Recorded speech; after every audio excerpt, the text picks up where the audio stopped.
pour lui exprimer notre reconnaissance parce qu'il le mérite. Il le mérite véritablement. Il est le Seigneur. Et nous remercions le Seigneur pour la présence de chacun de nous, hein, ce dimanche 15 novembre dans sa maison, afin de le louer, de le remercier, lui dire notre joie d'être véritablement notre Père. Et puis nous saluons aussi nos amis qui nous suivent sur Zoom et qui participent aussi à ce moment d'adoration du Dieu Trinitaire. Je vous propose de lire Éphésiens, chapitre 1er, du 4 au verset 6a.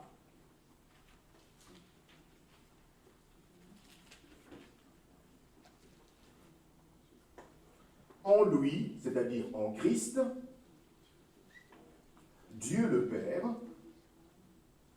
nous a élus avant la fondation du monde pour que nous soyons saints et irréprochables devant lui, c'est-à-dire devant Dieu le Père. Il, Dieu le Père, nous a prédestinés, c'est-à-dire a décidé d'avance, dans son amour ou à cause de son amour, à être ses enfants d'adoption par Jésus-Christ, selon le bon plaisir de sa volonté, pour célébrer la gloire, c'est-à-dire la perfection de sa grâce. Quel texte magnifique! Et nous nous arrêtons là ce matin. Mes amis, notre méditation de ce matin a pour titre les 7 éléments du projet de Dieu le Père dans la formation éternelle de l'Église, le corps de Jésus-Christ.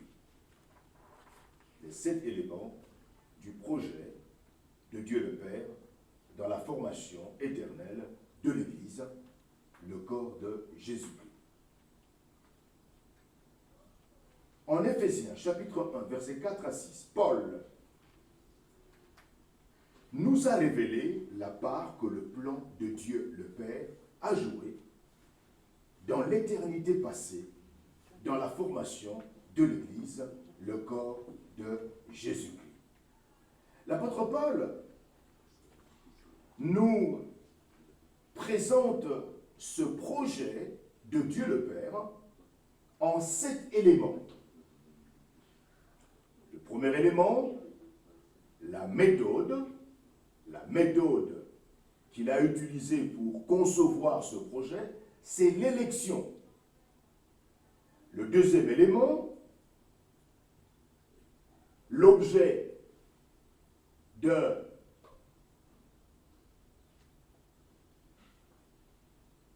ce projet, ce sont les élus. Le troisième élément, le moment où cette élection a eu lieu, c'est l'éternité passée. Le quatrième élément, le but de cette élection, c'est la sainteté des croyants en Christ devant Dieu le Père. Le cinquième élément, le motif de cette élection, c'est l'amour sans limite du Père. Le sixième élément, le résultat de cette élection, c'est l'adoption des élus comme enfants du Père. Et le septième élément, la raison pour laquelle le Père fit des enfants adoptifs, c'est pour célébrer la gloire de sa grâce. Alors nous allons passer rapidement en revue les différents éléments. Le premier élément du projet de Dieu le Père dans la formation éternelle de l'Église, le corps de Jésus-Christ, c'est l'élection ou le choix des croyants en Christ. Cet élément, nous l'avions présenté, n'est-ce pas, autrefois.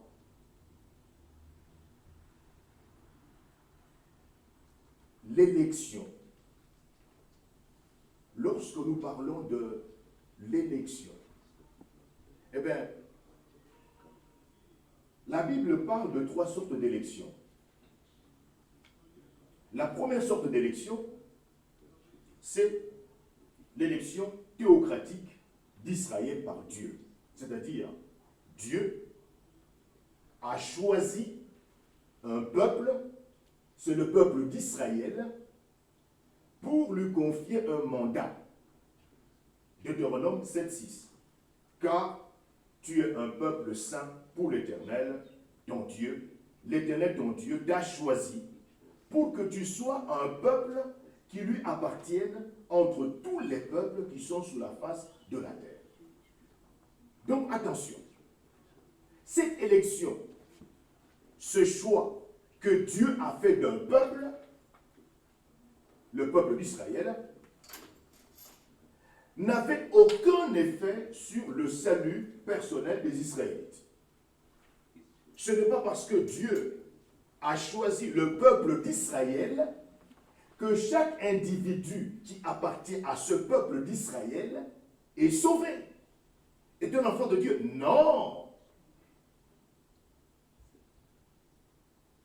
C'est l'apôtre Paul qui l'a expliqué dans Romains 9, 6 à 7, en disant simplement que ceux qui sont issus du patriarche Israël ne font pas tous partie du véritable Israël de Dieu.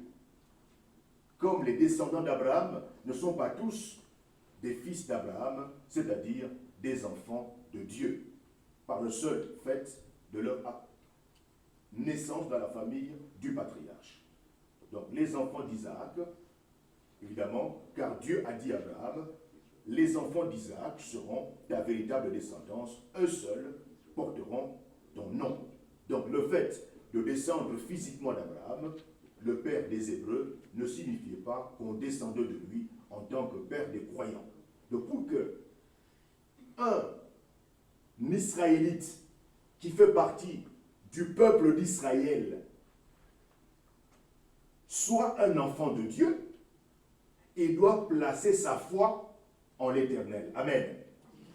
Cela signifie quoi? Cela signifie que le peuple d'Israël actuel en Israël n'est pas le peuple de Dieu. Cela signifie que tous les habitants d'Israël ne sont pas des enfants de Dieu. Pour qu'un habitant de ce peuple que Dieu avait choisi pour lui confier un mandat devienne un enfant de Dieu, chacun individuellement doit placer sa foi en l'Éternel. Amen. Deuxième sorte d'élection, c'est l'élection à une vocation. Le Seigneur a appelé les membres de la tribu de Lévi à être des prêtres, mais cela ne garantissait pas le salut aux Lévites. Ce n'est pas parce que Dieu a dit à la famille de Lévi de jouer le rôle de prêtre que tous les Lévites sont sauvés. Non, non, non. Chaque Lévite doit placer sa foi en l'Éternel pour être sauvé. Amen. Lorsque Dieu t'appelle pour jouer un rôle, cela ne signifie pas que tu es sauvé. Non. Jésus a appelé 12 hommes à être ses disciples. Mais sur les 12 hommes que Jésus a appelés, seulement 11 avaient été appelés au salut. 11 étaient sauvés. Amen. 12 hommes appelés à être ses disciples, mais seulement 11 avaient placé leur foi en Jésus-Christ. Le 12e a refusé de placer sa foi en Jésus-Christ. Il y a beaucoup d'appelés, mais très peu d'élus. Amen. J'espère que vous suivez la nuance.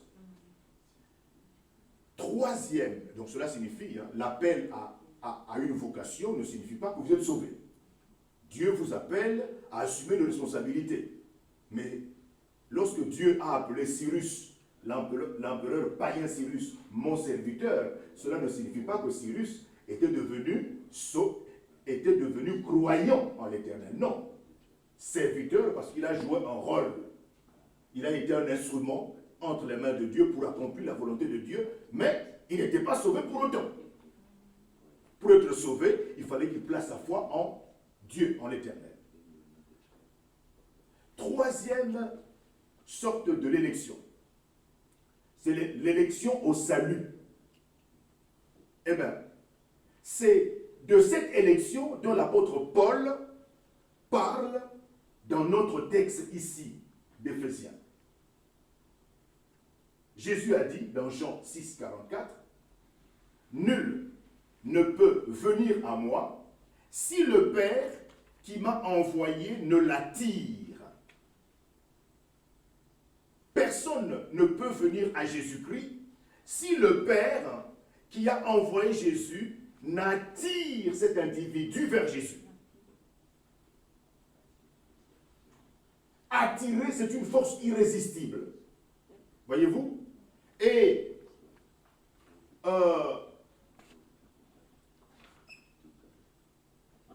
Jésus-Christ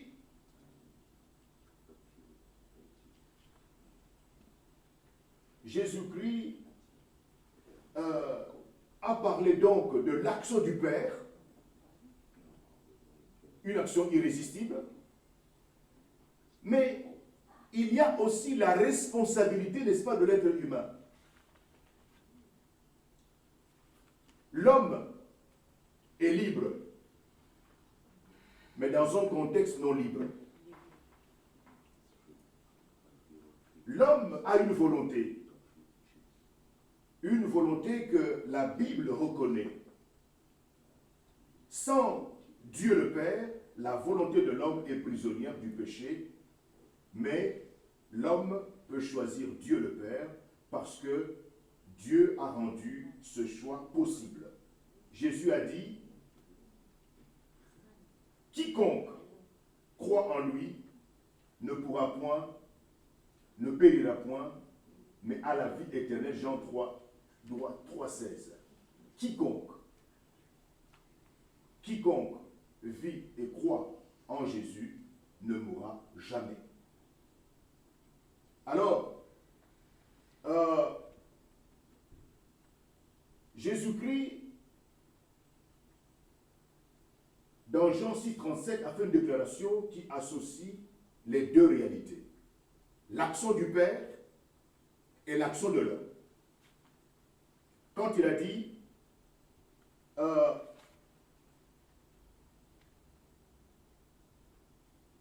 tout ce que le Père me donne,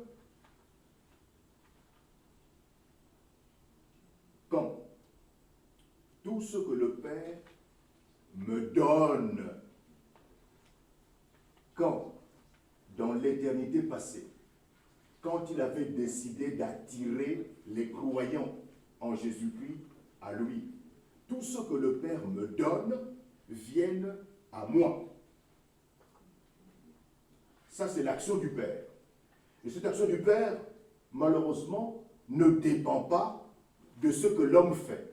C'est Dieu le Père qui décide d'attirer. Vous voyez, il regarde dans l'océan du péché, dans l'océan des hommes pécheurs, des cadavres spirituels qui se noient, et Dieu le Père décide de choisir, de sauver. Vous voyez, il prend Albert, il prend Albertine, il prend Pierrette, il prend Mathieu, il prend Grégoire, il prend Célestine, il prend Stéphie, il prend... Voilà.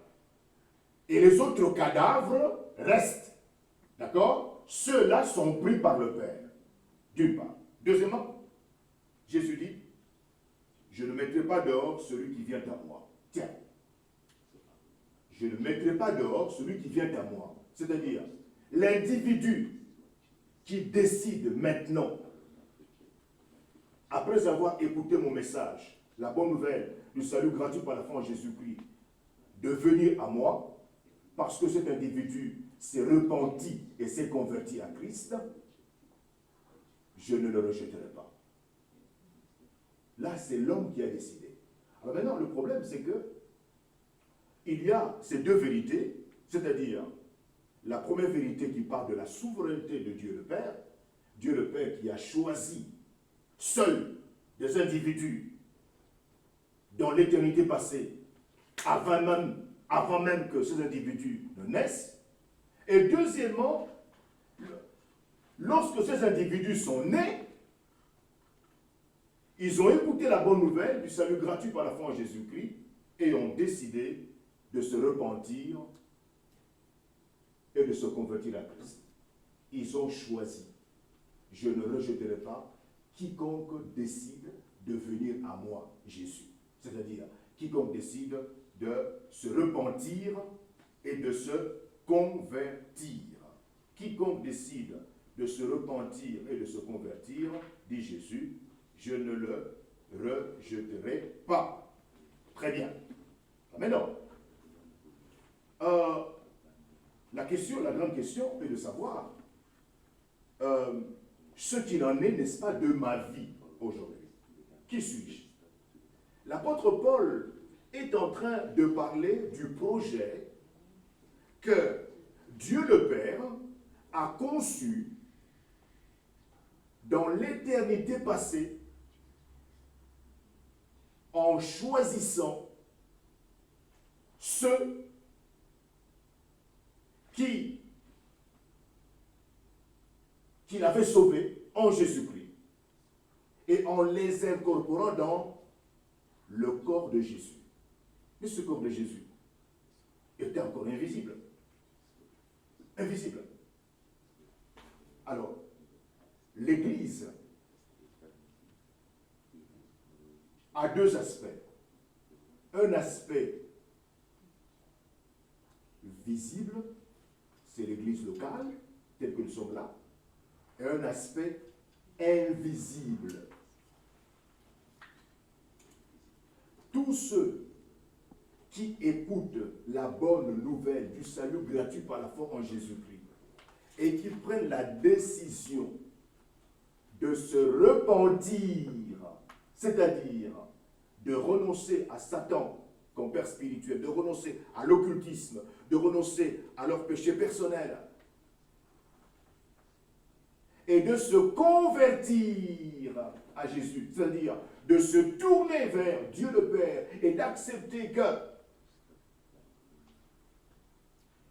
son Fils, Jésus-Christ, était mort sous la croix à cause de mes péchés, ces péchés que j'ai reconnus et que j'ai abandonnés. Il était mort sous la croix à ma place et avec moi. Et qui disent, Jésus, je t'offre ma vie, comme nous l'avons chanté ici. Je t'offre ma vie, je suis à toi. Cet individu qui a fait ce choix personnel, eh bien, la Bible dit que le Dieu trinitaire, le Père, le Fils et le Saint-Esprit, était venu habiter en lui, l'avait sauvé, l'avait nettoyé. Il a été intégré dans la mort de Jésus, le Père de Jésus, l'a fait mourir avec Jésus, l'a fait ressusciter avec Jésus, l'a introduit dans le corps invisible de Jésus. Le corps invisible de Jésus-Christ. Donc cet individu qui a fait le choix de choisir Jésus comme sauveur et Seigneur personnel a été intégré dans le corps de Jésus. Voyez-vous? Il est devenu enfant de Dieu, membre du corps invisible du Christ, membre de l'Église invisible. Cela signifie En clair, que tous ceux qui viennent à l'église locale, visible, n'appartiennent pas tous à Jésus-Christ. Pour appartenir à Jésus-Christ, il faut décider individuellement de se repentir et de se convertir à Jésus-Christ. Tous ceux qui viennent à l'église visible sont peut-être membres de l'église locale, visible. On se salue, on s'embrasse, on est content d'être ensemble. Mais il y a cet aspect invisible de l'église dont Paul parle ici et qui a été formé non pas aujourd'hui, mais dans l'éternité passée. Et dans cette église-là, corps de Jésus invisible, ne sont membres que ceux qui ont pris la décision personnelle de dire « Je me repens de tous mes péchés et je m'offre à toi, Jésus. » Quelle est ma situation spirituelle? C'est la vraie question. Est-ce que je suis un élu? Car les élus, eux, je le répète, Dieu le Père les avait choisis dans l'éternité passée. Voyez? Au salut, cela a été sauvé. Le deuxième élément de ce plan, après avoir parlé justement de ces élus, de la méthode que Dieu le Père a utilisée pour concevoir ce projet. Maintenant, l'objet de ce projet, l'objet concerne les élus. Voyez, l'objet de l'élection, c'est nous qui croyons en Jésus-Christ, et non pas l'humanité tout entière, mais seulement ceux que Dieu le Père a choisis ou élus. Les saints, tiens, et oui, les fidèles en Jésus-Christ. Au verset 1, hein, l'apôtre Paul avait dit que cette lettre était adressée aux saints, aux fidèles en Jésus-Christ. Ceux que Dieu le Père a élus sont ceux qu'il a déclarés saints avant la fondation du monde et qui se sont identifiés à son Fils Jésus-Christ par la foi. Être chrétien, c'est avoir été choisi par Dieu le Père pour être son enfant et pour hériter toutes choses par Jésus-Christ et avec Jésus-Christ. Suis-je un élu? Suis-je une élue? N'oubliez pas, l'élu ou celui qui a été élu au salut avait été choisi par Dieu le Père de manière souveraine. Mais ensuite, cet individu, quand il a écouté la bonne nouvelle du salut gratuit par la foi en Jésus-Christ, qu'est-ce qu'il a fait? Il a répondu. Amen. Il a choisi de se repentir et de se convertir.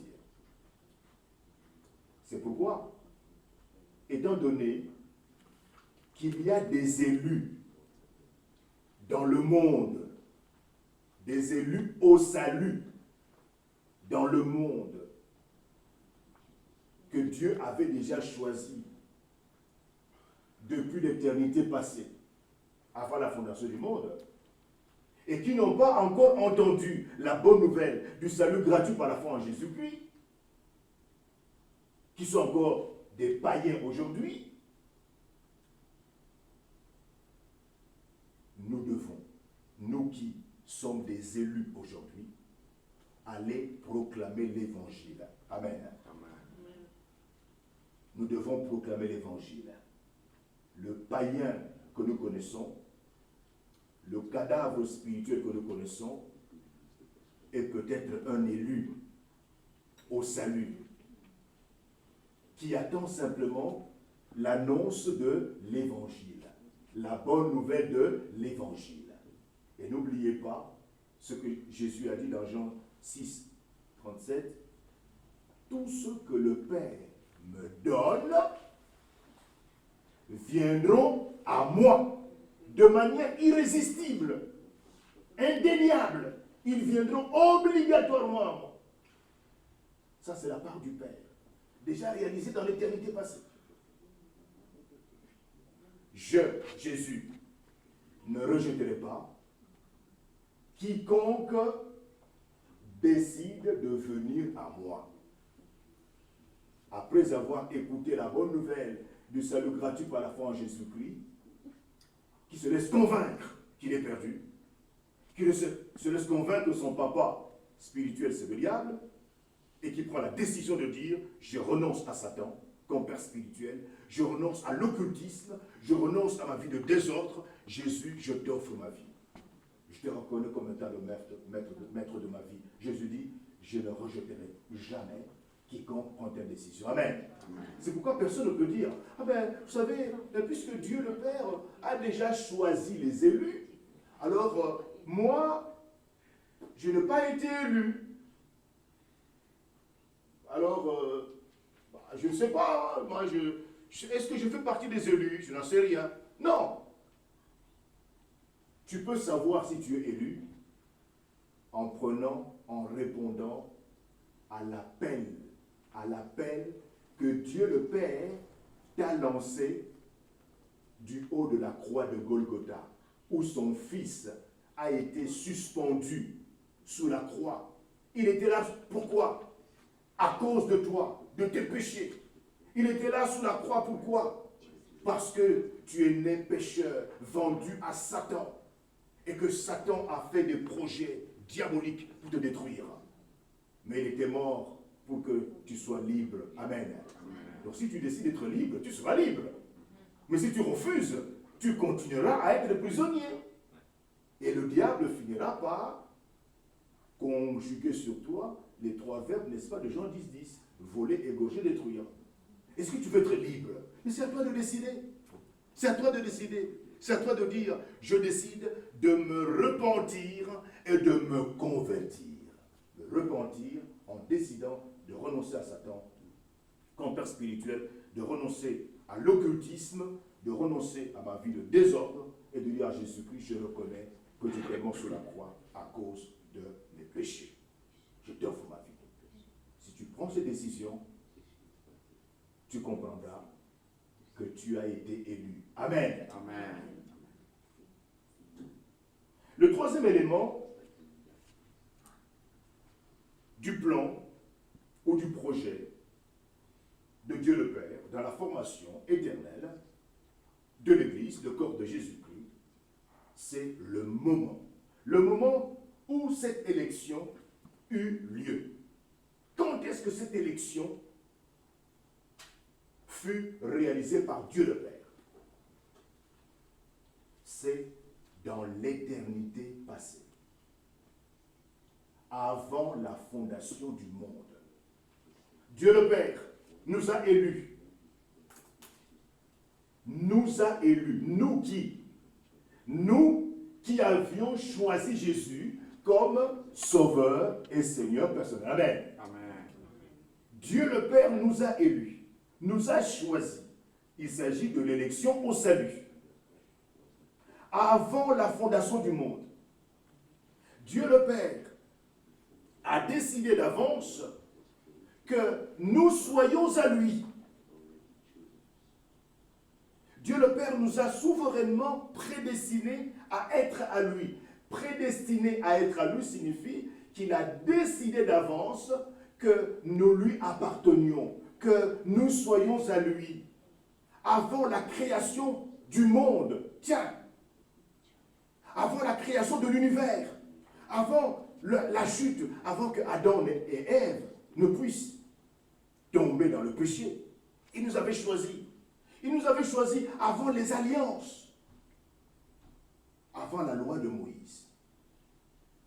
Dieu le Père a conçu l'Église, le corps de son Fils Jésus-Christ, avant le commencement du monde. Tiens, avant même tout cela, Dieu le Père avait déjà conçu l'Église. T'avais déjà conçu. C'est extraordinaire. Parce que selon le projet, le plan de Dieu le Père, Christ a été choisi pour être crucifié pour nous avant la fondation du monde. C'est 1 Pierre, chapitre 1, verset 18 à 20 qui le dit. 1 Pierre. Alors je vais demander à mon frère Kevin de nous lire 1 Pierre, chapitre 1, verset 18 à 20. Un texte magnifique.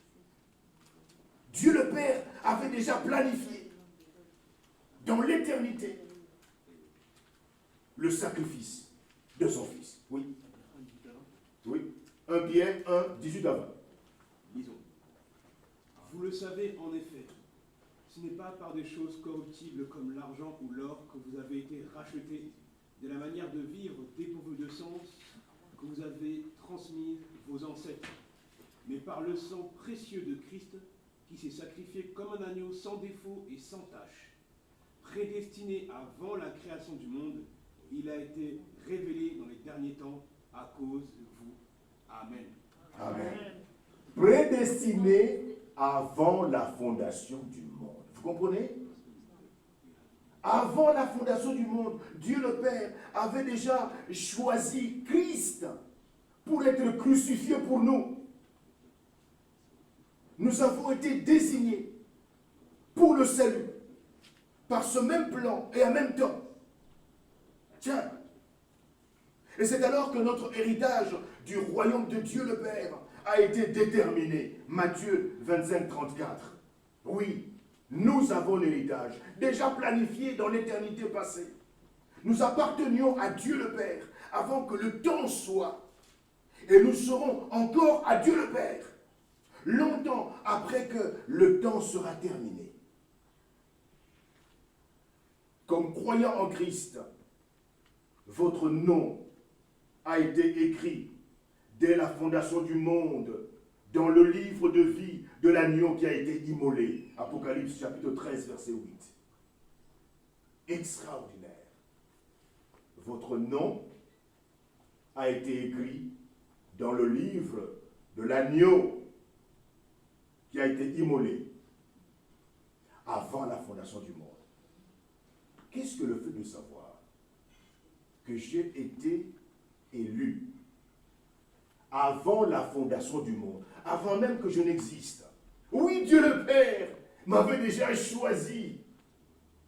Alors, vous pensez vraiment que ce que Dieu le Père a décidé va échouer? Eh bien non. Absolument non.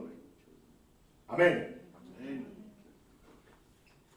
Ce que Dieu le Père a conçu dans son bureau céleste, avant la fondation du monde, doit s'accomplir nécessairement. Absolument. Et le fait de savoir que Dieu le Père m'avait conçu dans son bureau céleste, en Jésus-Christ, avant la fondation du monde, qu'est-ce que cela m'inspire aujourd'hui? Lorsque je rencontre des individus, chaque jour, qu'est-ce que cela m'inspire? Qu'est-ce que je dois faire? Bien évidemment, il faudra que je passe mon temps à développer mon intimité avec ce Dieu trinitaire, Père, Fils et Saint-Esprit, pour que je le connaisse davantage. Il faudra que je connaisse davantage sa pensée, en méditant sa parole. Parce que la Bible, c'est la parole de Dieu. Et la Bible me dit ce que Dieu veut pour moi. La Bible me révèle la pensée de Dieu le Père pour moi. La pensée de Jésus-Christ pour moi. La pensée du Saint-Esprit pour moi. Le quatrième élément du projet de Dieu le Père, dans la formation éternelle de l'Église, le corps de Jésus-Christ, c'est le but de cette élection. pourquoi est-ce que Dieu le Père a élu des individus avant la fondation du monde, dans l'éternité passée. Le but, c'est la sainteté des croyants en Christ devant Dieu le Père. Le but de cette élection, c'est la sainteté des croyants en Christ devant Dieu le Père. Dieu le Père nous a choisis, nous a élus avant la fondation du monde en Jésus-Christ pour que nous soyons saints et irréprochables. Amen. Saints et irréprochables. Cela signifie sans défaut, sans tâche. Parce que nous avons été choisis en Christ. Nous sommes saints et irréprochables devant Dieu le Père. Et parce que Jésus-Christ s'est donné pour nous comme un agneau sans défaut et sans tâche, c'est 1 Pierre 1, 19 qui le dit, nous avons reçu sa nature sans défaut et sans tâche. Mes amis, les indignes ont été déclarés par Dieu le Père dignes en Jésus-Christ. Amen. Amen. Les injustes ont été déclarés par Dieu le Père saints en Jésus-Christ. Le plan éternel et ordonné d'avance de Christ était de faire paraître devant lui cette Église glorieuse, sans tache, ni ride, ni rien de semblable, mais sainte et irréprochable. Éphésiens chapitre 5, verset 27. Il est clair, mes amis, que l'apôtre Paul parle ici de notre position ou de notre place de croyant en Christ devant Dieu le Père.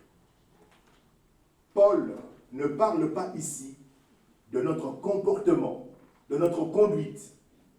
Nous savons que nous sommes loin de vivre selon les normes de la sainteté et loin d'être irréprochables. Pourtant, Paul dit ailleurs que nous avons tout pleinement en Christ. Colossiens 2, 10. Nous avons tout pleinement en Christ. Tout pleinement en Christ.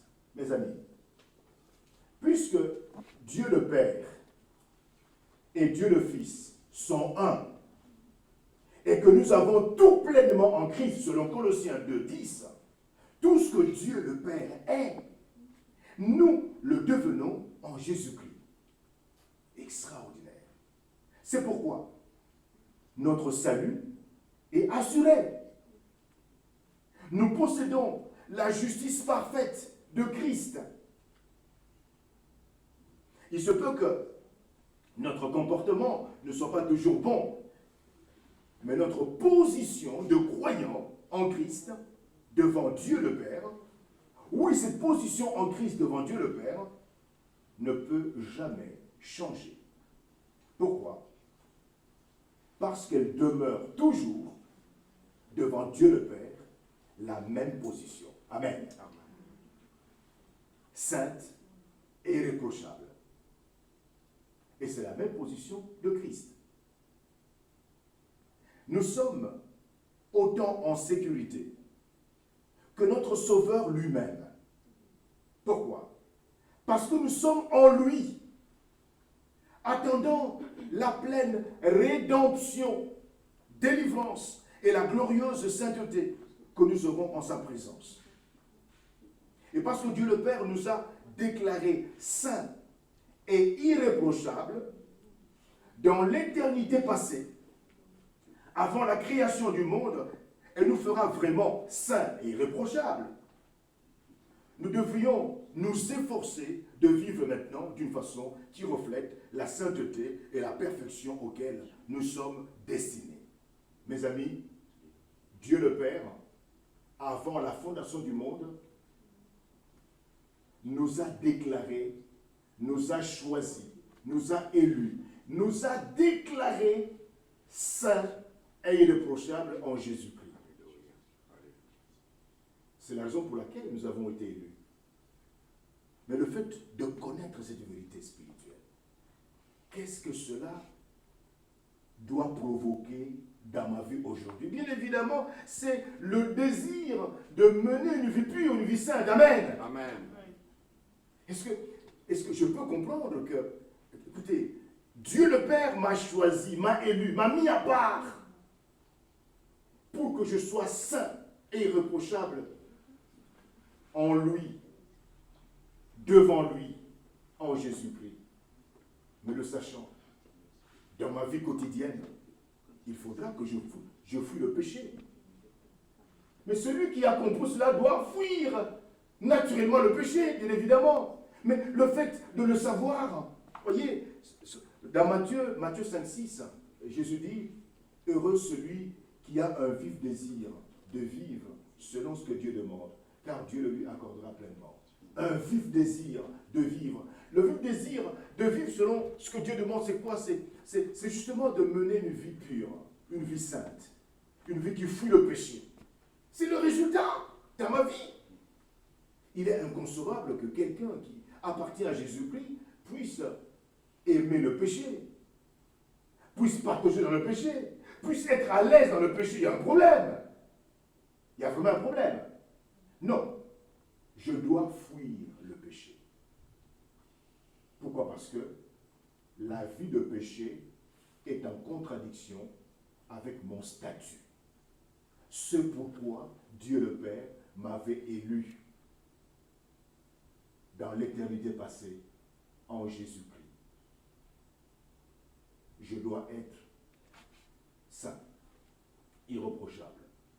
Il faudra que je fuis le péché. Cinquième élément du plan de Dieu le Père, dans la formation éternelle de l'Église, le corps de Jésus-Christ, c'est le motif. Le motif. Qu'est-ce qui a poussé Dieu le Père à nous élire en Christ? Qu'est-ce qui a poussé Dieu le Père à poser un tel acte en choisissant Albert, en choisissant Kevin, Stevie, ma sœur Yali, etc. Mais pourquoi? Qu'est-ce qui a poussé Dieu le Père à poser un tel acte? C'est l'amour sans limite du Père. Amen. Amen. Dieu le Père a élu dans l'éternité passée, avant la création de la terre, ceux qui sont sauvés à cause de son amour sans limite. Le Père nous a prédestinés, c'est-à-dire a décidé d'avance dans son amour. Dans son amour signifie à cause de son amour, à être ses enfants d'adoption. Tout comme c'est par amour qu'il a choisi Israël pour être son peuple élu. Par amour, Dieu, le Père, avait choisi le peuple d'Israël. Voyez, nous avons dit que ce choix du peuple d'Israël n'a pas sauvé automatiquement les individus israélites. Cette élection-là ne sauve pas individuellement. Chacun doit placer sa foi en Jésus-Christ. De la même manière, c'est par amour, à cause de son amour, qu'il a choisi l'Église, la famille des rachetés. L'amour biblique, agapé, n'est pas un sentiment, mais plutôt une disposition du cœur à chercher le bien des autres et à répondre à leurs besoins. C'est exactement le témoignage, l'appel qui nous a été lancé aujourd'hui. L'amour de la Bible n'est pas un sentiment, c'est une disposition à chercher le bien des autres. L'amour agapé cherche le bien de l'autre, cherche à répondre aux besoins de l'autre. C'est l'appel qui nous a été lancé pour que nous cherchions le bien de notre prochain qui est notre sœur en cas. À chercher à faire du bien, à répondre aux besoins de notre sœur. Amen. Amen. C'est ça l'amour agapé, l'amour biblique. Vécu. Jésus a dit, dans Jean 15, 13, il n'y a pas de plus grand amour que de donner sa vie pour ses amis. Donner sa vie. Et c'est exactement ce que Jésus a fait pour ceux que Dieu le Père avait choisis pour le salut. Dieu, dans l'acte suprême de l'amour divin, Dieu le Père a déterminé avant la fondation du monde qu'il donnerait son Fils pour notre salut. Mais Dieu, le Père, qui est riche en miséricorde, à cause du grand amour dont il nous a aimés, nous qui étions morts pour nos offenses, nous a rendus vivants avec Christ. Amen. Amen. Dieu le Père a donné son Fils et par sa mort sur la croix, nous a rendus vivants avec Jésus-Christ. Éphésiens chapitre 2, versets 4 et 5. Le Père nous a aimés et continuera à nous aimer éternellement selon le bon plaisir de sa volonté. Extraordinaire. L'amour de Dieu, l'amour agapé donne. L'amour agapé cherche le bien des autres.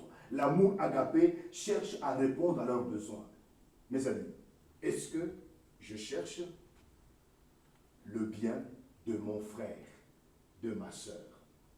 Est-ce que je cherche à répondre aux besoins de mon frère? Et notre frère Samuel nous a interpellés en rappelant cette parole du Seigneur. Si j'aide mon frère Kevin, parce que je connais le frère Kevin, ben, cet acte que je pose, certes, est un acte louable, mais il n'est pas différent de ce que le païen fait. Le païen, lui aussi, ne va aider que les personnes qu'il connaît. Amen.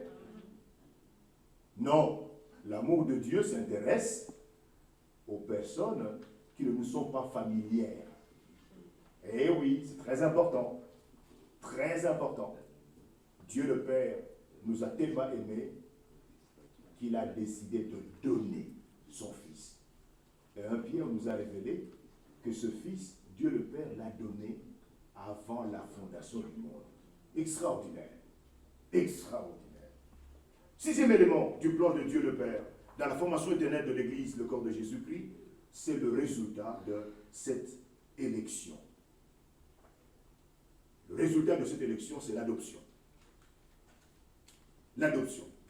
Le résultat de l'élection des croyants en Christ par Dieu le Père est que nous sommes maintenant ses enfants d'adoption. En Christ, nous sommes devenus les sujets de son royaume. Le royaume du Père et du Fils. Et parce qu'il est notre Seigneur, nous sommes ses serviteurs. Sujets du royaume et serviteurs de Jésus-Christ. Christ nous appelle même ses amis. Parce que, dit-il, dans Jean 15, 15, je vous ai fait connaître tout ce que j'ai appris de mon Père. Nous sommes les amis du Christ. Mais dans son grand amour, le Père fait de nous plus que des citoyens et des serviteurs. Oui, nous sommes citoyens de son royaume, citoyens du ciel, mais qui vivons sur cette terre. Nous sommes ses serviteurs, mais il nous a fait plus que ses citoyens, ses serviteurs, et même plus que des amis. Dieu le Père a fait de nous ses enfants. Amen. Amen. Ses enfants. Adoptifs. Avec amour, Dieu le Père attire des pécheurs rachetés dans l'intimité de sa propre famille. Mes amis, lorsque nous devenons chrétiens, nous devenons enfants de Dieu le Père. Romains 8,15 dit ceci, « Vous n'avez point reçu un esprit de servitude pour être encore dans la crainte, mais vous avez reçu un esprit d'adoption, par lequel nous crions « Abba, Père ». Abba, Père. Abba signifie papa. Nous appelons Dieu papa. Être sauvé, c'est posséder dans son âme la vie même de Dieu le Père. Son esprit anime notre esprit. Mes amis, des parents humains peuvent adopter des enfants. On ne peut adopter qu'un enfant d'autrui. On ne peut pas adopter son propre enfant. On adopte un enfant d'autrui. Et nous savons que des parents humains peuvent adopter, n'est-ce pas, des enfants et aimer ces enfants qu'ils ont adoptés. De la même manière qu'ils aiment les enfants qu'eux-mêmes ont conçus. Ces parents peuvent donner à un enfant adopté l'égalité complète avec les membres, n'est-ce pas, de la famille. Ils peuvent même mettre les mêmes moyens à la disposition, n'est-ce pas, de l'enfant adopté, lui léguer une part égale de l'héritage familial.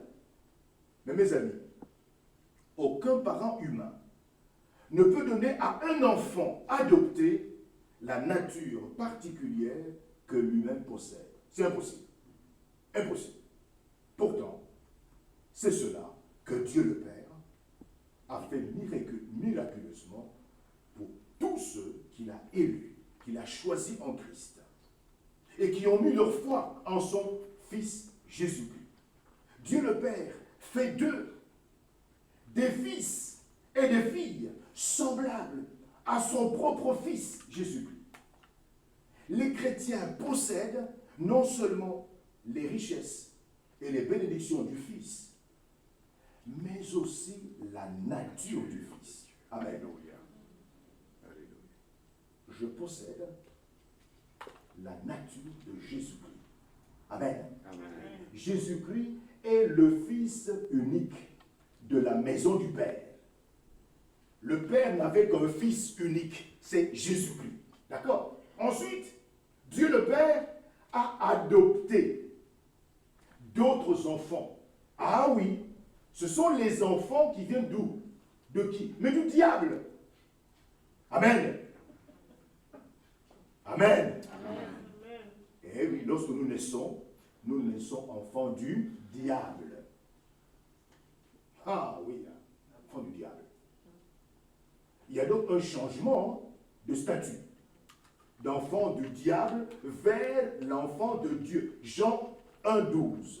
Mais à tous ceux qui l'ont reçu, à ceux qui croient en son nom, Jésus leur a donné le pouvoir de devenir enfants de Dieu. Changement de statut. Et oui. Et donc, nous sommes devenus enfants de Dieu et Dieu le Père nous a donné la nature même de son Fils Jésus-Christ. Qu'est-ce que cela me pousse, mes amis? Qu'est-ce que cette vérité spirituelle déclenche en moi? Oui, mais il faudra que je connaisse davantage mon grand frère qui s'appelle Jésus-Christ. Amen. Amen. Jésus, c'est le grand frère de la maison du Père. C'est lui le fils de la maison. Amen. Ah oui, hein? Un enfant adopté, quand il vient à la maison, rencontre les enfants de la maison. Ensuite, on lui donne le même statut que les enfants de la maison. Évidemment, il y a un travail à faire. Cet enfant adopté devra, et bien évidemment, voir comment on se comporte. D'accord? C'est comme si on avait pris un individu et qu'on l'avait incorporé dans une famille royale. Vous savez, dans une famille royale, il y a des habitudes qu'on doit apprendre. Ah oui, attention. Chez le roi, on ne mange pas n'importe comment. Quand on mange, on ne pose pas les mains comme ça sur la table. Non. On se tient d'une certaine manière. Vous voyez, on tient la fourchette, le couteau, d'une certaine manière. Attention, on ne se précipite pas à prendre le gobelet, le verre n'importe comment. Attention, il y a un verre spécial pour le vin. Il y a un verre spécial pour boire de l'eau. Il faut apprendre tout ça. Eh bien, l'enfant adoptif apprend tout cela en Jésus-Christ. Amen. La même nature de Jésus devient sa nature. Donc, il faut que je découvre, je cherche à connaître davantage qui est mon grand frère, Jésus-Christ. Car je partage sa nature dans la maison du Père. Extraordinaire. Extraordinaire. Septième élément du plan de Dieu le Père, dans la formation éternelle de l'Église, le corps de Jésus, c'est la raison pour laquelle le Père fit de nous ses enfants adoptifs. Pour quelle raison? Pour quelle raison? Pour quel but? C'est pour célébrer la gloire de sa grâce. Tiens, le but que Dieu le Père a fait tout cela, mes amis, c'est pour que nous puissions célébrer la gloire, c'est-à-dire la perfection de sa grâce. C'est par la grâce, une faveur non méritée. Amen. Amen. Pourquoi Dieu le Père a-t-il fait tout cela pour nous? Pourquoi voulait-il que nous soyons ses enfants adoptifs? Nous sommes sauvés et il a fait de nous ses enfants adoptifs pour célébrer la gloire, c'est-à-dire la perfection de sa grâce. Lorsque Jésus a dit dans Luc 12, 32, « Ne crains point, petit troupeau, car votre Père a trouvé bon de vous donner le royaume. » Il exprimait le plaisir que Dieu le Père avait de manifester sa gloire. Et comme Paul l'explique en Philippiens 2,13, c'est Dieu le Père qui opère en vous le vouloir et le faire selon son bon plaisir. Le bon plaisir du Père. L'apôtre Paul dit aux Thessaloniciens, dans 2 Thessaloniciens chapitre 1, versets 11 et 12, « Nous prions continuellement pour vous, afin que notre Dieu, le Père, vous juge digne de la vocation. Ainsi, le nom de notre Seigneur sera glorifié en vous, et vous serez glorifiés en lui. Même les animaux des champs glorifieront le Seigneur. » Nous dit Ésaïe 43, verset 20. « Et les cieux racontent la gloire de Dieu le Père. » Psaume 19, 1. « Les seuls rebelles de l'univers sont les anges déchus et l'homme déchu. Tout le reste glorifie son Créateur. Les anges déchus ont déjà été rejetés pour toujours de la présence de Dieu le Père. Et les hommes déchus, qui ne seront pas sauvés par Jésus-Christ, rejoindront effectivement le diable dans cette séparation éternelle. Dieu le Père a élu ou choisi et prédestiné, a décidé d'avance l'Église, le corps de Jésus, avant la fondation du monde, afin qu'aucun être humain ne puisse se vanter ou s'attribuer quelque gloire, mais que toute la gloire lui revienne. Si Dieu le Père avait choisi, élu les enfants de Dieu en Jésus-Christ avant la fondation du monde, c'est pour que aucun enfant de Dieu ne se glorifie. Parce que le salut, c'est un don qui vient de Dieu. Amen. Amen. Personne ne peut se glorifier. Ah, j'ai été sauvé. Ah, parce que j'ai fait quelque chose. Non, tu n'as rien fait. Tout a été fait. Dieu le Père a tout fait. Par grâce. C'est pour que toute la gloire revienne à Dieu le Père. Le salut ne dépend pas, mes amis, en partie de Dieu le Père et en partie de l'homme. Non. Le salut, je le répète, ne dépend pas en partie de Dieu le Père et en partie de l'homme. Non. Le salut dépend totalement, entièrement de Dieu le Père. Amen. Amen. Pour le garantir, chaque provision, chaque détail du salut ont été accomplis avant qu'aucun être humain n'ait jamais vu le jour et que soit formée une planète sur laquelle il puisse voir le jour. Tout a été préparé avant l'éternité, dans l'éternité, avant de fonder la terre.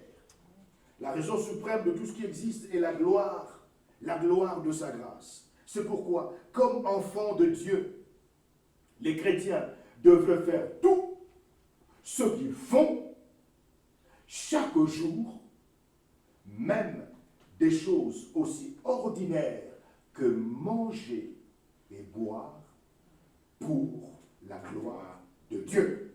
1 Corinthiens 10, 31. Quoi que vous fassiez, faites tout pour la gloire de Dieu. Amen. Amen. Quoi que vous fassiez. Vous voulez rire? Riez pour la gloire de Dieu. Vous voulez aller prendre de l'air dehors? Faites cela pour la gloire de Dieu. Vous voulez aller chanter? Faites cela pour la gloire de Dieu. Mon frère, ma soeur, tu existes pour la gloire de Dieu. En tant qu'enfant de Dieu, tout ce qui te concerne t'a été donné par grâce. Qu'as-tu que tu n'aies reçu? Et si tu as tout reçu, pourquoi te glorifier? Tout est grâce. Voilà pourquoi nous devons être tout le temps reconnaissants. Tout le temps reconnaissants en disant merci. Merci parce que tu m'as donné une mère. Merci parce que tu m'as donné un père. Merci parce que tu m'as donné un frère. Merci parce que tu m'as donné une sœur. Merci parce que, eh bien, tu as fait de moi ce que je suis. Par grâce. Eh oui, par grâce. Tout est grâce. Mes amis, tout est grâce. Cela doit susciter en nous une attitude de reconnaissance permanente. Nous venons de voir l'aspect passé du projet éternel du Père pour l'Église. Dans le passé, Dieu le Père a déjà formé l'Église. L'Église invisible existe dans le passé. Nous verrons prochainement l'aspect présent de ce projet de Dieu le Père pour l'Église, qui est la rédemption, la délivrance. Finalement, quand Jésus-Christ est venu, Jésus-Christ a accompli la délivrance par le sang qu'il a versé à Golgotha. Ce sang qu'il a versé à Golgotha a eu des conséquences foudroyantes dans les vies de ceux qui aiment Jésus, qui ont été élus, mais aussi dans les vies de ceux qui doivent recevoir la vie éternelle. Que le Seigneur bénisse sa parole. Prions le Seigneur. Nous voulons, ô Dieu notre Père, nous dire merci. Merci d'avoir élu, choisi tes enfants dans ce temple, ce matin. Ce choix, tu l'as réalisé dans l'éternité passée, avant la fondation du monde. Oui, tu nous avais choisis en Jésus-Christ pour que nous soyons saints, irréprochables, sans tache, pour que nous ressemblions à ton Fils Jésus-Christ. Tout cela, par grâce. Et tu as permis qu'un jour, nous puissions écouter la bonne nouvelle du salut gratuit par la foi en Jésus-Christ. Et que nous puissions répondre en choisissant de nous repentir, en renonçant à Satan comme père spirituel, en renonçant à l'occultisme, en renonçant à notre vie de désordre. Nous avons choisi Jésus-Christ. Nous avons accepté qu'il était mort sur la croix à cause de nos péchés, à notre place. Et tu as fait de nous véritablement des rachetés. Aujourd'hui, nous t'appartenons, Père Céleste. Accorde à chacun de nous, oui, de réaliser que par grâce, tu nous as sauvés, de réaliser que par grâce, tu veux que nous puissions mener une vie pure, en fuyant le péché, en passant du temps chaque jour, en méditant ta parole, en passant du temps chaque jour dans la prière, en cherchant à découvrir davantage Jésus-Christ, notre grand frère, ton Fils unique, dont la nature est devenue notre nature. Donne-nous, Seigneur, de développer notre intimité avec toi, notre Père, avec Jésus-Christ, avec le Saint-Esprit, pour que nous expérimentions chaque jour notre vraie nature, cette nouvelle nature d'enfant adoptif du Père. Oh, le monde a besoin d'un signe de ta gloire. Donne-nous d'être des témoins vivants de Jésus-Christ auprès de nos contemporains, en leur disant que le salut ne se trouve véritablement qu'en Jésus-Christ et qu'ils doivent le choisir. Au nom de Jésus. Amen.